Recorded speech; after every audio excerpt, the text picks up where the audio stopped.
Our story begins not with a king or a battle, but with a family and a moment of deep shame. It is an ancient tale from the book of Genesis, one that sets the stage for centuries of conflict. After a great flood cleansed the world, Noah, the patriarch of humanity's new beginning, planted a vineyard. One day he drank wine from his harvest and lay uncovered in his tent. His son, Ham, saw his father's nakedness and, instead of showing respect, told his two brothers about it. This act, a profound sign of disrespect in ancient cultures, led to a powerful and prophetic curse. Noah, upon waking and learning what had happened, did not curse Ham directly. Instead, he pronounced a curse upon Ham's youngest son, Canaan. He declared, "Cursed be Canaan, a servant of servants he shall be to his brethren." This moment is more than just a family dispute. It is seen by many scholars as a prophetic declaration. The curse was not arbitrary, but a foreshadowing of the path Canaan's descendants would choose. It pointed toward a future defined by moral and spiritual corruption, a path that would ultimately place them in direct opposition to the divine order. Why was this curse so important for the history that followed? Because the descendants of Canaan would become the people who inhabited a land destined for another nation, the Israelites. The curse on Canaan became a theological framework for understanding the deep-seated spiritual sickness that would come to define Canaanite society. It was a warning sign, written at the dawn of this new world, about a culture that would embrace sensuality, idolatry, and arrogance. This ancient pronouncement hangs over the entire narrative of Israel's journey to the Promised Land, explaining the inevitable and tragic clash of civilizations that was to come. This prophetic judgment established a fundamental conflict that would play out on the stage of history. It was a conflict not just between two groups of people, but between two opposing worldviews. On one side was the path of holiness and reverence represented by the God of Israel. On the other was the path of moral decay and paganism that the Canaanites would embody. The curse of Canaan, therefore, is the opening chapter in a long and dramatic story of faith, failure, judgment, and the struggle for the soul of a nation. It is the key to understanding why the land of Canaan had to be confronted. So, who were these people, the descendants of the cursed Canaan? The Bible tells us they were not a single unified nation. Instead, they were a collection of tribes and city-states that populated the lands of the ancient Near East. The book of Genesis lists several of these groups, names that would become familiar adversaries to the Israelites: the Hittites, the Jebusites, the Amorites, the Girgashites, and the Perizzites, among others. Each group had its own king, its own territory, and its own local traditions, but they were all united under the general banner of Canaanite, sharing a common cultural and religious heritage. Their land, which the Bible calls the land of Canaan, was a territory of immense strategic importance.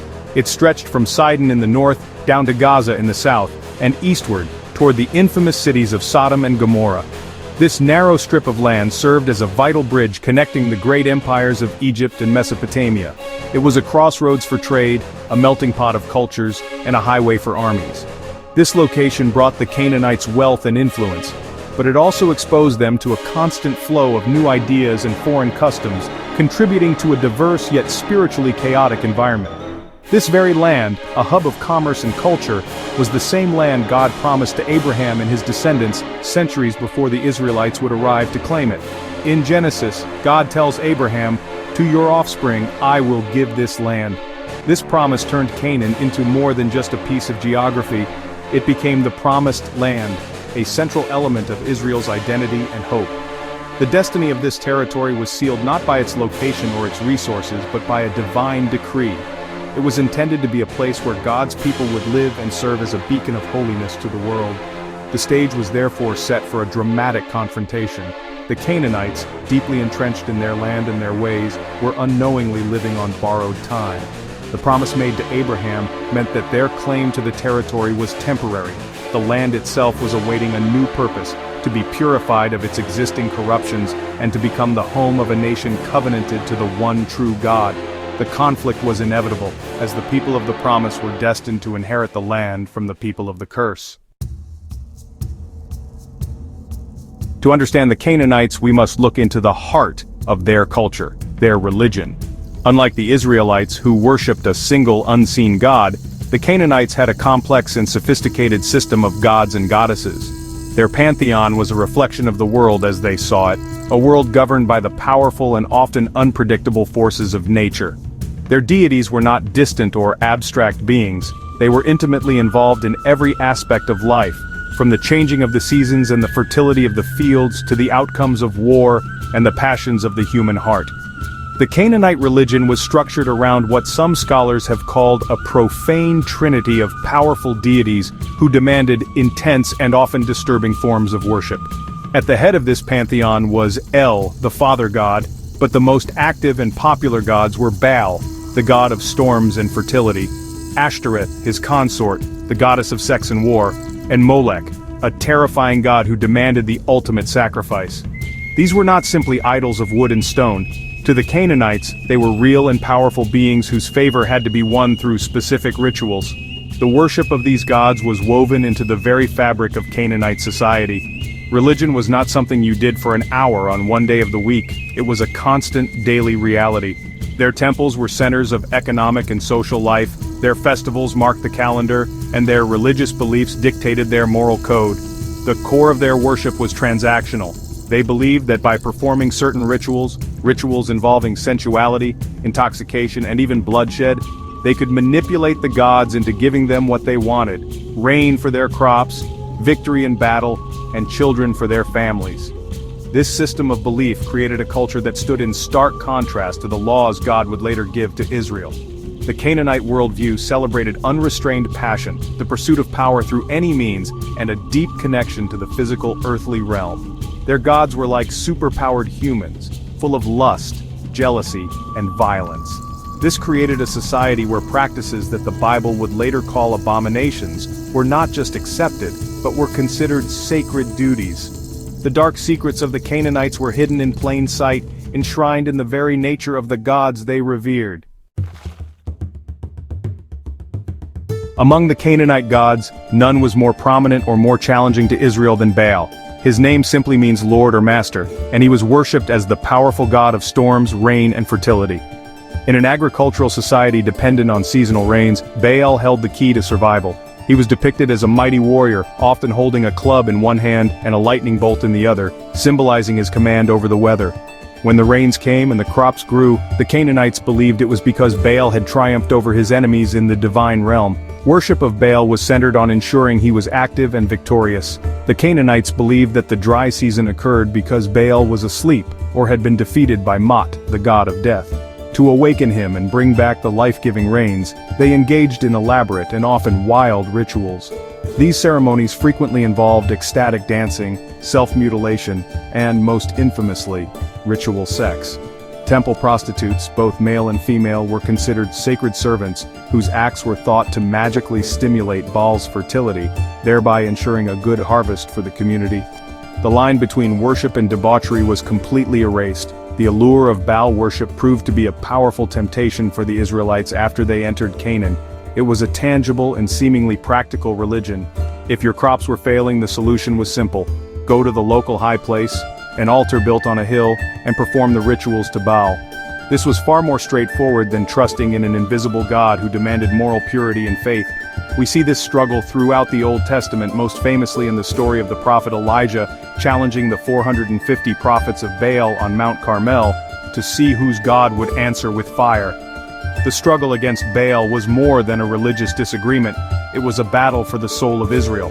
When King Ahab of Israel married the Phoenician princess Jezebel, she brought her fervent devotion to Baal with her, building temples and actively persecuting the prophets of the Lord.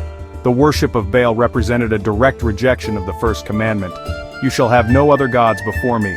It replaced a relationship based on covenant and faithfulness with one based on magical rituals and sensual indulgence, pulling the heart of Israel away from its true master. Paired with Baal in the Canaanite pantheon was his powerful and alluring consort, Ashtoreth. Known by various names across the ancient world, including Astarte and Ishtar, she was a complex and multifaceted deity. Ashtoreth was the goddess of fertility, sexuality, and love, but she was also a fierce and bloodthirsty goddess of war. This combination of raw sensuality and brutal violence made her a particularly potent and dangerous figure.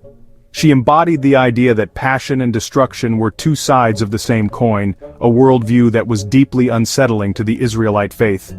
Worship of Ashtoreth was characterized by unrestrained sensuality. Her shrines were often located in sacred groves of trees known as asherim, which became synonymous with her cult. It was here that her followers would engage in ritual prostitution, believing that these acts honored the goddess and secured her favor for fertility in both people and the land. These practices were not seen as sinful but as sacred duties, a way of participating in the divine drama of life and creation. Ashtoreth's cult promoted a vision of spirituality that was rooted in physical release and the abandonment of moral boundaries. For warriors, Ashtoreth was a source of strength and ferocity. They would call on her for favor before a battle, seeking to be filled with her warlike spirit. This fusion of sex and violence was central to her identity. She was the lover and the killer, the life-giver and the life-taker. This duality made her worship deeply corrupting from an Israelite perspective, as it sanctified both lust and bloodshed, two things the law of Moses sought to strictly regulate. The worship of Ashtoreth dismantled the moral framework that separated holiness from depravity, making it a direct spiritual threat. Like Baal, the cult of Ashtoreth became a persistent snare for the Israelites. The book of Judges tells us that after Joshua's generation died, the people forsook the Lord and served Baal and the Ashtaroth. Even the wise King Solomon in his later years was led astray by his foreign wives and built high places to honor Ashtoreth. Her worship represented a surrender to the most basic human impulses, repackaged as a divine experience.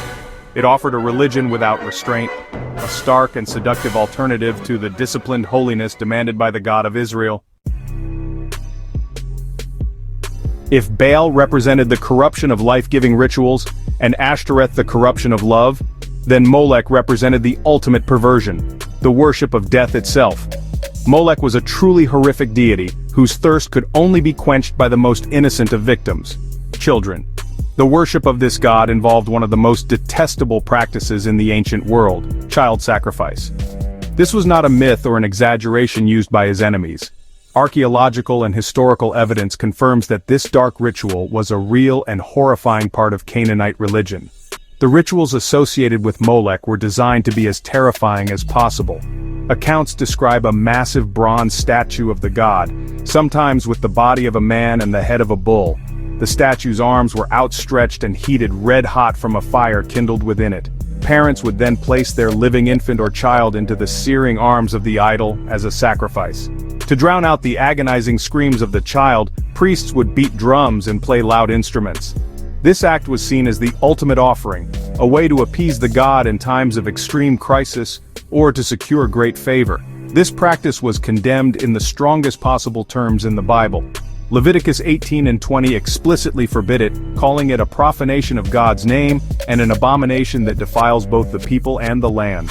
To the God of Israel, who sees children as a blessing and commands his people to choose life, the act of burning one's own child as an offering was the pinnacle of spiritual darkness. It was a complete reversal of the divine order, turning the parental instinct to protect into a monstrous act of devotion to a demonic force. Despite these clear prohibitions, the horror of Molech worship seeped into Israel itself.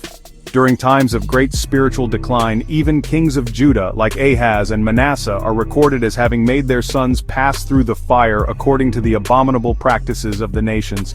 A site in the valley of Hinnom, just outside Jerusalem, became infamous for these sacrifices.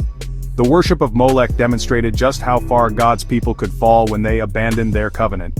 It was the ultimate symbol of a culture that had become so corrupt that it willingly destroyed its own future to appease its lifeless gods.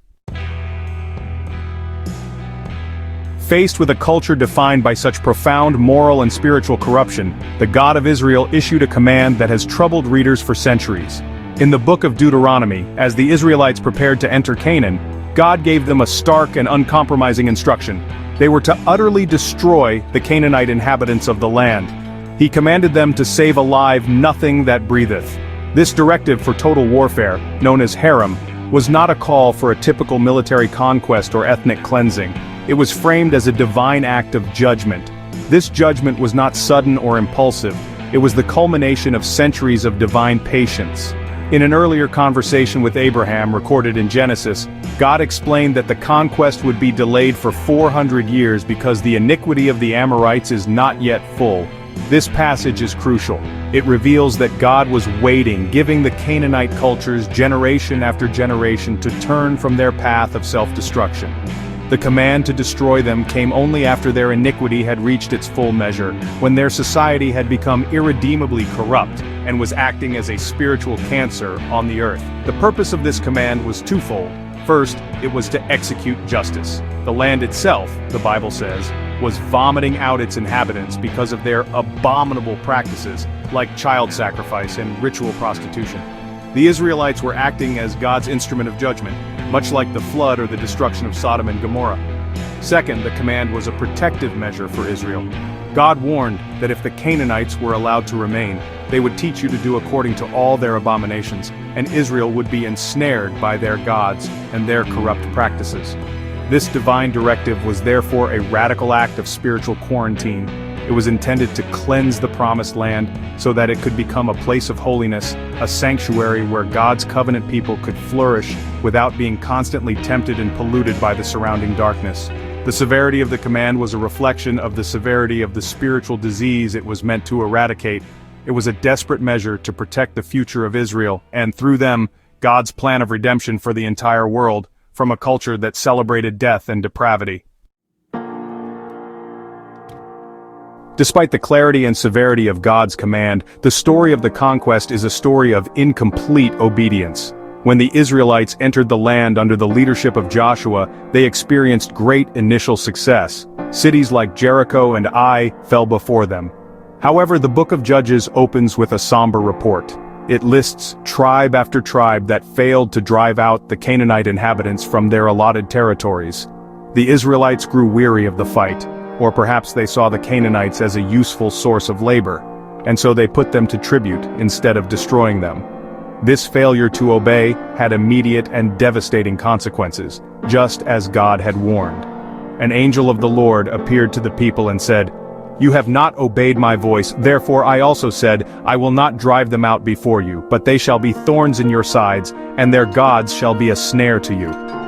The very people they were supposed to remove became a source of constant pain, conflict, and temptation. The Canaanites did not simply live alongside the Israelites.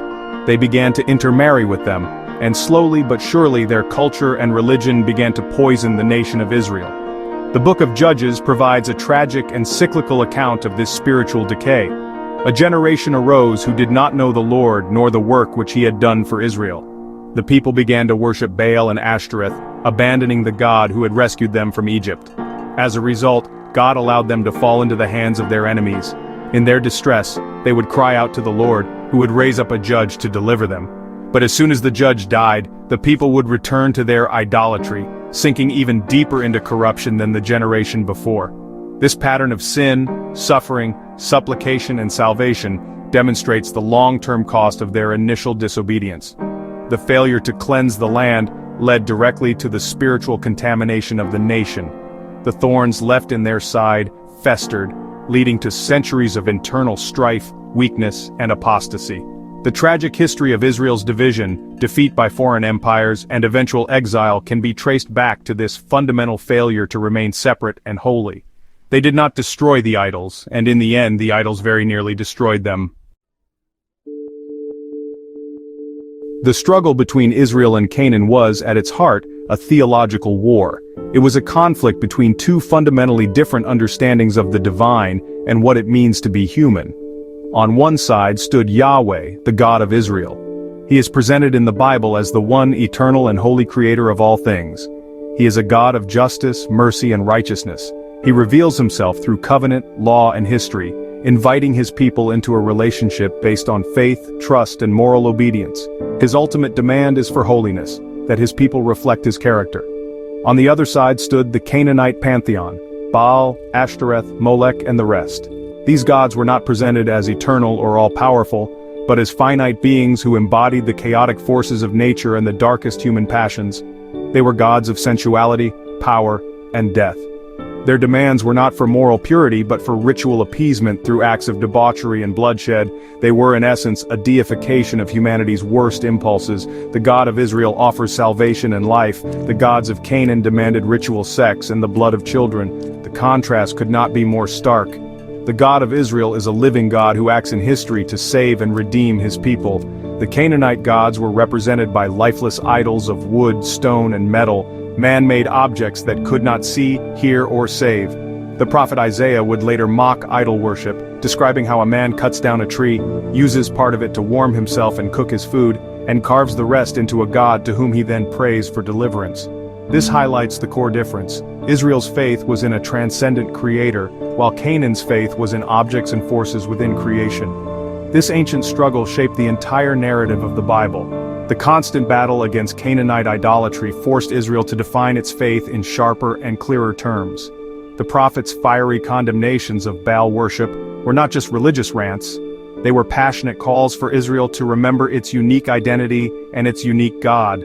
The story of Canaan serves as a powerful and enduring lesson about the corrupting influence of idolatry and the absolute necessity of faithfulness. It is a dark chapter, but one that ultimately illuminates the profound and unbridgeable chasm between the holiness of God and the gods that humans create in their own fallen image.